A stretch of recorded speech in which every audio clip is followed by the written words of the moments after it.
What's up, Malakas? How you doing? Welcome back to the channel. This is Malaka Motorsports. If this is your first time joining, I'm George. Welcome. I hope you guys like what you see. If you do, be more than willing to hit that like button, that subscribe button. It definitely helps out with the support, and we appreciate it. Our channel is about doing shenanigans with cars, whether we build, we work with other shops to get built, and enjoying and having fun and bringing you guys along for the ride. So to get back to today, the time has come now to really do this big turbo review. So what I want to do with you guys is essentially give you guys a really good comprehensive review. A, what the car looks like, B, what it feels like, and what it's all about to daily drive a big turbo car. A lot of you guys know the RS3 is hot in the press. It's one of the most hottest cars this year and last year. It comes with a crap ton of potential. A lot of guys are doing some basic mods to it. A lot of guys are going stage 2. As you guys saw, we were stage 2 back in October, literally 10 days after we bought the car. Now I've been driving the car for a better part of, let's say, about a month with the big turbo kit. I competed in one of the roll racing events that unfortunately got canceled last minute, or midway through, as I may say, because two guys unfortunately had some mishaps and crashes. Long story short, I really wanted to drive the car for a while before I gave you guys a really in-depth review. I think if someone's going to say that they're doing an in-depth review, they better drive the car for an extended amount of time. How many times you guys see people out there driving cars for literally 10 minutes, and then they're giving you their professional opinion on what they think about the car? Whether they're car guys, whether they're just guys that happen to have the car or reviewing. You know, I think this review will matter to you guys a little bit more, coming from A, we've tinkered before, A, you know, B, we've built cars before, C, we've broken cars before, and we've been part of this whole process with this car for about the better part of, let's say, I don't know, the last 6 or 7 months since I picked it up. So with that being said, here goes the review. I want to let you guys know on what I feel about the car, what it's like driving, and what's the availability. Questions that you guys have posted on our channel, on our Instagram and our Facebook on what are we currently running. You know, what is it? When I say we, I mean the channel, obviously. I don't mean just me, but to be clear, driving this car has been an absolute dream. All right, IROZMOTORSPORTS essentially did a first 10 car rule where there's going to be 10 people that were going to be getting the kit, and they were also going to be part of either production, part of development, and that's part of the deal. You know, I saw the stage 2 kits in their infancy when they weren't even fully developed yet, to seeing what they have now. It's breathtaking, to be honest with you. To have guys making 10.6, 10.7 passes on a stock turbo with aftermarket software and an intercooler, it's really, really cool. The industry has definitely come a long way in building some really cool cars with a lot of potential. Anyway, back to the big turbo car. Drivability has not changed whatsoever on this car, okay? Now, even running full 85, which we are, and a lot of you guys have asked, do we have to go full 85? Do we have to upgrade fueling? With the big turbo, really, if you don't upgrade fueling, there is really no point in going with the big turbo kit unless you give it the fueling that it requires for it to move, okay? So injectors were upgraded on this car. We upgraded to a brushless fuel pump, all right, over from Sean at SRM. He supplied the pump over to Hank. Hank developed this little kit, and now they made a nice big pump kind of fueling kit that's brushless. And if you guys look up brushless motors, it's actually pretty cool. They're high output. They use almost the same energy as, or if not less than, other pumps as well, and they're just much more efficient. So instead of running dual 450s like I originally did on the VR6 car, this literally has a fuel pump that's good for about 800 horsepower, and it's just one pump, and it's quiet, and it works with the other factory setup that we have. I didn't change the lines, I didn't upgrade anything else, just the pump and the injectors fueling wise. All right, aside from that, you guys saw pictures, you guys saw the video of the big turbo kit when we were showcasing Hank's stuff when we went to test drive his big turbo car back in Vegas. But if you guys want to check out, this is the turbo kit that I'm essentially running. It's a ball bearing zonal rotor kit. It's a big fucker, billet wheel. It comes with some add-ons. The car is currently on a stock intake. I know, right? We made 667 wheel, and that's on a moderate software tune. And I know everyone wants to say that every tune out there, when people advertise it's moderate, it's got a lot left in it. But truly, guys, it's 667 wheel horsepower on a stock RS7 block. And I know there's been some chatter on our comments on YouTube, guys that said that they spoke to Audi techs and it's no way we're running that power. Guys, I'll tell you right now, I'll be very honest, I think I've been transparent as hell with you guys from the get-go with our channel, with everything, whether it be Stavros' build, my builds, the RS3, and we have nothing to gain by lying to any of you guys. And number two, I can't afford a goddamn engine build on an RS3 right now. The turbo kit was pretty expensive compared to most other mods, but worth it. You know, you're looking for an average cost of about, let's say 12 to 15, depending on what parts you go with, depending on how serious you go with, if not more. But you look at it with the potential of the inline 5 car on a stock block. I mean, you're going to be killing about 95 to 97% of what's on the road anyway. So you think about for 15,000, you're making nearly 700 wheel, and you got it on a 54 base car that starts at 54. So you can essentially get a base RS3 for 54,000. Base, you don't have to go for all the extras and all the specials. And then you can spend 15 grand over at IROS and have a 700 wheel horsepower car. I don't know where else you can get that. Maybe there's V8s that have that kind of potential, maybe some other older cars with some big parts, but that's pretty cool. And I'm running the AC right now. The electronics are all running fine. Everything is working as if it's a factory RS3.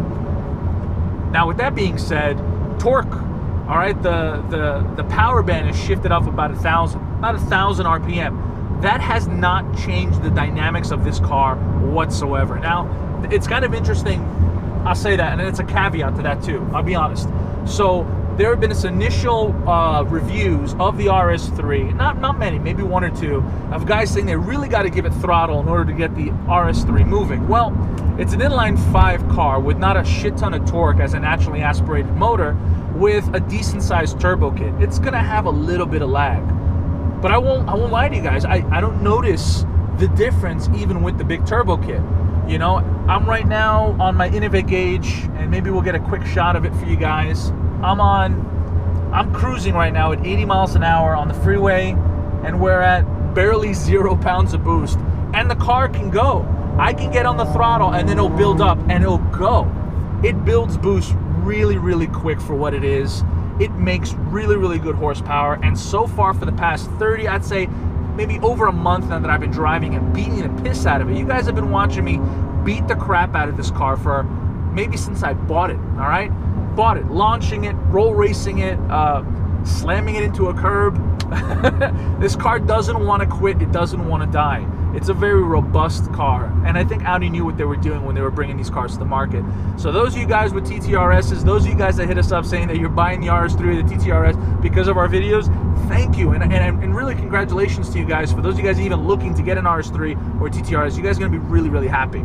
Now, is it the fastest thing in the world? Is it the fastest thing on the road? Are you going to kill everything? No, but you'll kill most. There's always going to be a bigger fish.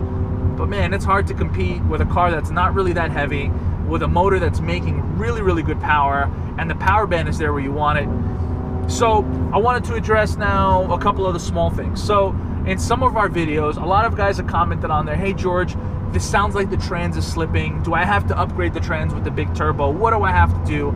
And the question is really up to you, all right? To be fair, with the big turbo kit, are you gonna have unlimited launches here that the clutch packs are gonna hold up forever? Probably not. Probably not with a 700 wheel horsepower car making nearly double what it came with. No, it probably won't last long. But driving it the way I do, I mean, I have launched it maybe, I don't know, over 150 times so far since I bought it, maybe over 60 times since I went big turbo, and I haven't had any issues. Haven't. And we've been developing the software with RS with Custom Code in getting the finest product in. So we've been essentially part of the development team, just like anyone else. The first 10 customers are there taking logs, sending it out so Custom Code can really refine the software and get it perfect for everyone else. So there's a little bit of an inherent risk for a lot of us guys that did it first, because really we didn't know what the unknown territory was. But IROZ had a lot of experience in the game. Custom Code comes from a long lineage of tuning cars in various companies. The guys that are working there know what they're doing. So a lot of us trusted. A lot of the guys that have gone with the turbo kits so far have trusted these guys to say, okay, we don't know what the overall limit is, but we know exactly what we really can't do and can't do, or can or can't do right off the bat. So with that being said, I haven't had any transmission issues so far. No slipping.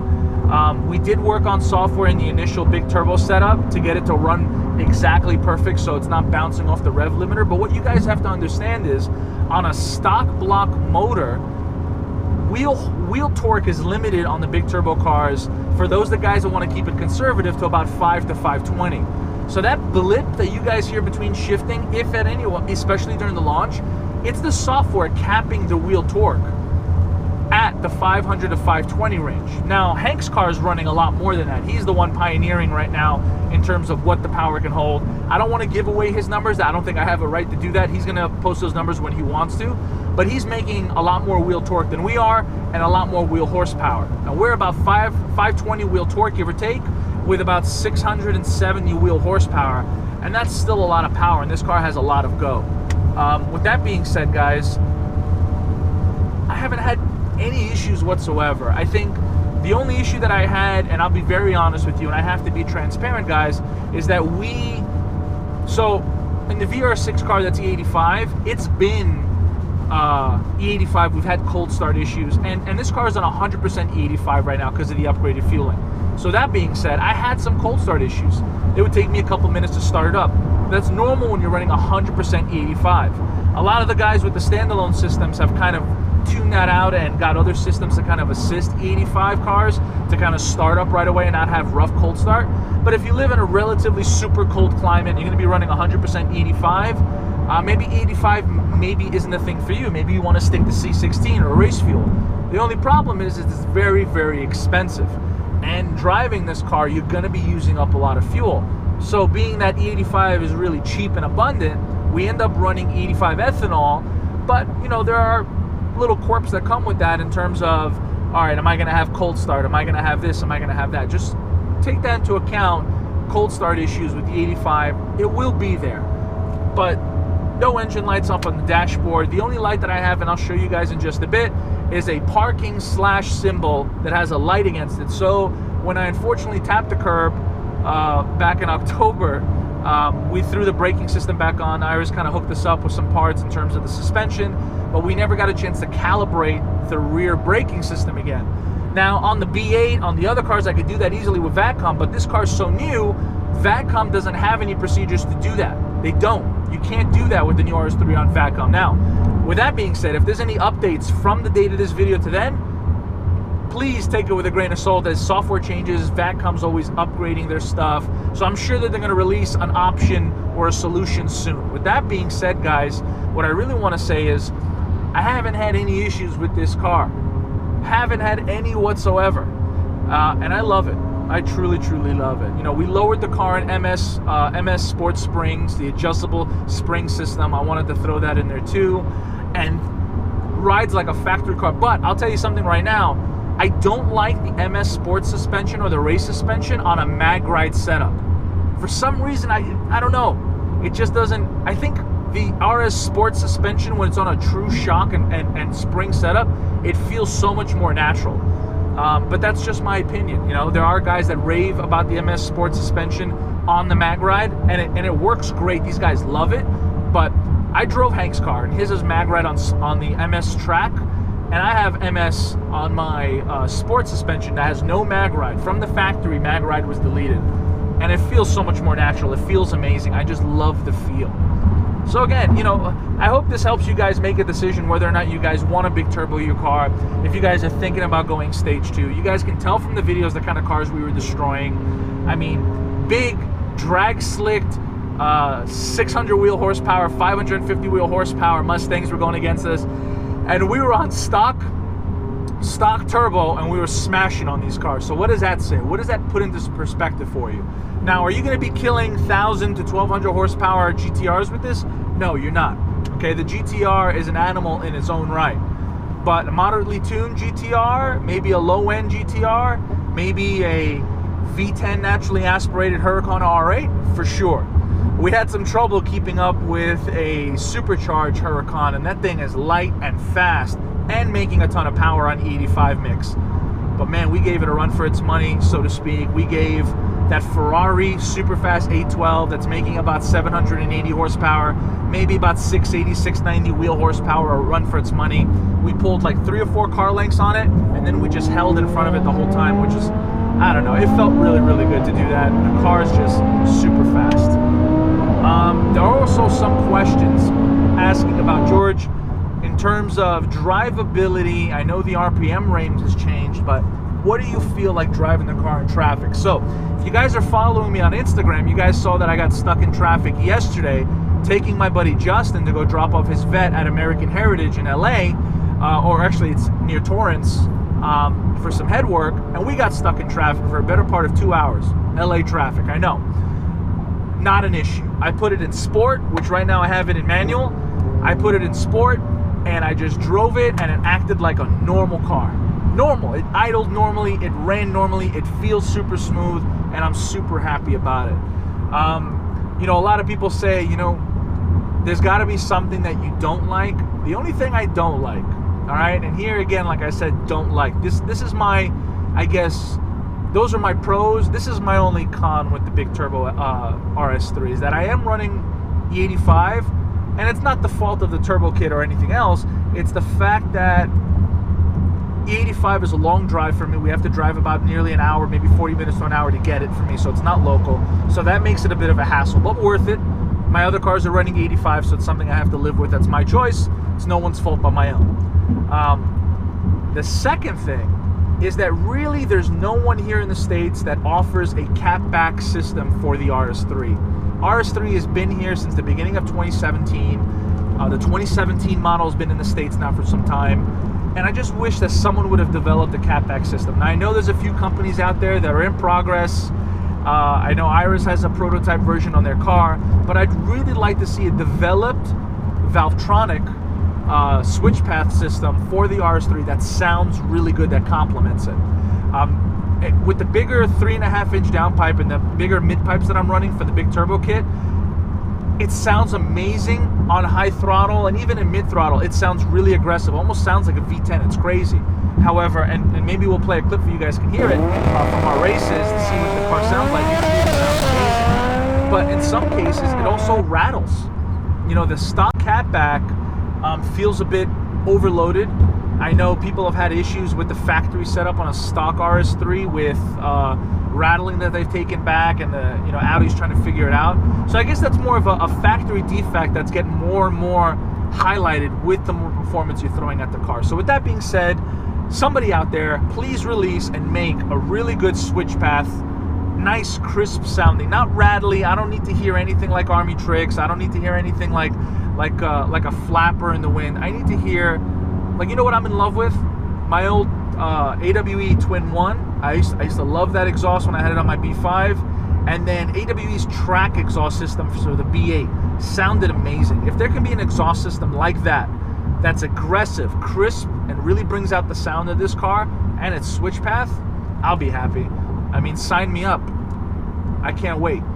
So that being said, those are the only two things that have really hit me with this car in terms of what I like and what I dislike. Other than that, I'm driving right now on the 14 freeway. I'm heading down to LA for a small shoot. The weather is starting to pick up a little bit. It did drizzle, unfortunately, but we're heading down there to have some fun.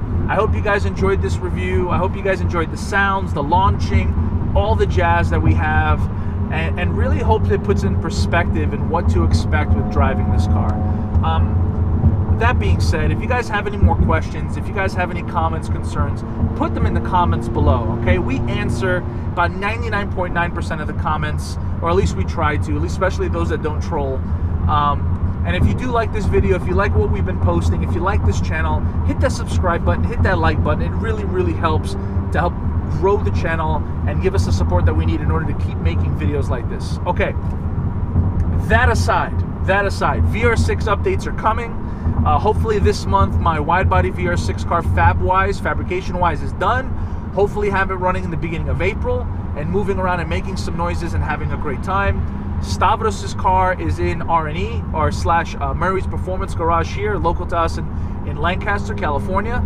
So they're doing some work to it in terms of like intercooler fab, and then we get the car back to go over it, and then we can start doing the break-in process and driving it and showing you guys what the car looks like and sounds like, and what kind of power we can make with the 12 valve versus my 24 valve, which is going to be coming too. So if you guys have been enjoying the RS3 versus the world segment, we're going to be doing 24 valve VR6 or just VR6 cars versus the world, and hopefully you guys like that too. Anyway, I hope you guys enjoy yourselves. I hope you guys have a good day. I hope you guys enjoyed this video. Hopefully you guys liked it. I liked it as much as as much as anyone can. I hope you guys really enjoyed this video. And let us know what you think. Put your comments down below. Like and subscribe. And we'll see you guys in the next episode. All right, Malakas. I'll see you guys later.